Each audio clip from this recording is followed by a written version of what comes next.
What is your, oh shit, I've got to get the hell out of here right now story? I was solo camping in the woods during a phase where I wanted to be a survival expert. I hiked out, miles from any roads or building, built a shelter, and then hiked back the way I came.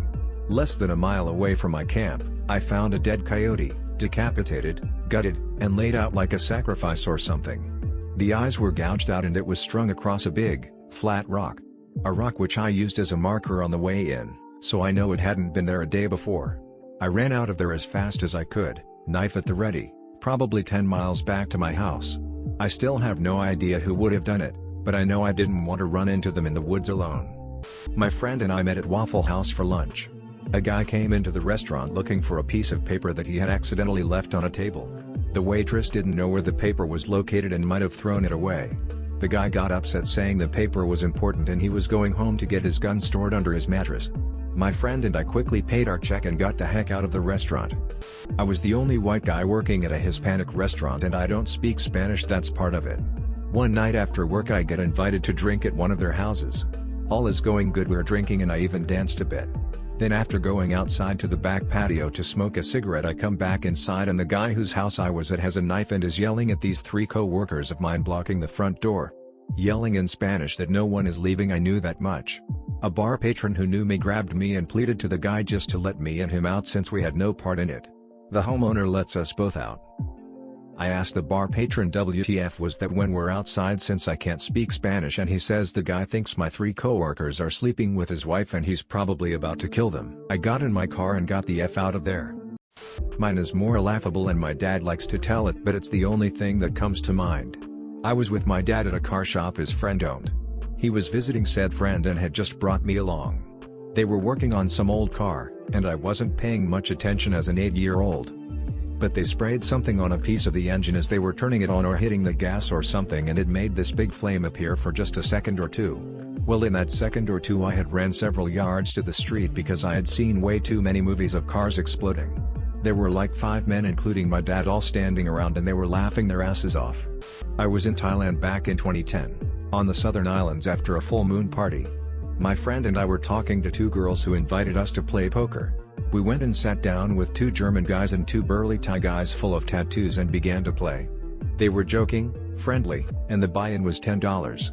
We lost some pots, won some pots, and overall it was a happy experience. The Thai guys beat us and on the last hand, I managed to claw my chips back to about $8. My friend was looking tired so I gave him the nod. I thanked for the game and I said we would cash out and we would be on our way. The Thai guys put a machete on the table and told us to fuck off. My friend, myself, and the 2 German guys noped out of that situation as fast as we could. On the way back the girls caught up with us and apologized, but it meant fuck all because they were clearly in on the take. Lesson learned: if pretty girls ask you to play a game, it's for nefarious reasons. I was walking to my house from my ex's house very early in the morning when I saw this little girl with a backpack running for her life from 2 big street dogs. At that moment I didn't think and I ran towards the dogs and missed a kick. The 2 dogs came after me biting my legs and arm. They were out of control and these were like the longest 5 minutes of my life. I couldn't stop them from biting me. The little girl kept running until I didn't see her anymore. It was just me and the dogs attacking me.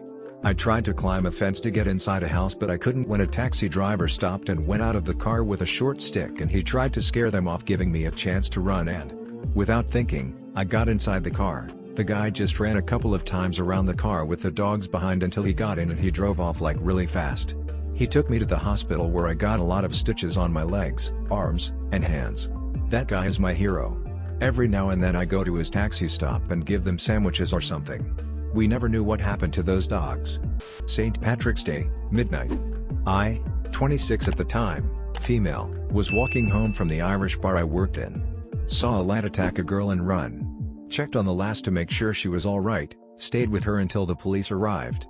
Gave my statement, told them I was nervous about walking home. 2 guys who were on the scene offered to walk me home.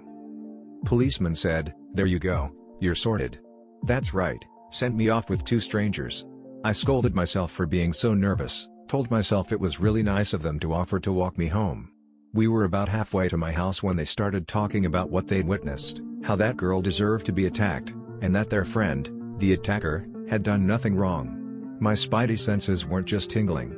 They were electrifying. We were coming up to the last populated street before the dark alleyway and then the park that I needed to walk through to get home. I knew if I kept walking with these guys, I was in danger. I just fucking knew.